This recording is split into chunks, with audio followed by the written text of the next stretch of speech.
Loredana ka bërë një deklaratë të fortë brenda shtëpisë së Big Brother VIP duke treguar se është ende e martuar ligjërisht me partnerin e saj. Së fundmi ajo është kthyer kësaj bisede me Jongzin teksa kanë biseduar të dy për procesin e divorcit që ajo duhet të kryej. Ajo shtoi se ka më shumë se 2 vite që është ndarë nga partneri, por ende figurojnë të martuar ligjërisht. Ja cila ishte biseda. Do doja shumë që të dilje, të më prisje tek të shtëpisë time, të rrije të qetësoheshe dhe të kryeje ato. Është urgjente e gjëja e parë që duhet të bësh, duhet ta bësh atje apo e bën dhe këtu, u shpreh Jozim. Ja si u përgjigj Loredana, duhet ta bëj atje, duhet të jeni të dy. Duke qenë se ne nuk kemi fëmijë, mund të zgjidhim me avokatët pa shkuar në aty, thjesht të paraqesim dokumentet e divorcit, u shpreh Loredana. A mund ta bësh nga këtu, e pyeti Jozi.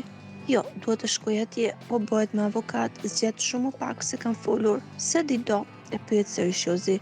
Shumë pak, përgjigjet Loredana, vetëm që nesër do ta shpjegoj kur të dalim jashtë. Kam 2 vite, më shumë se 2 vite që jam ndarë. Ja ktheu Loredana.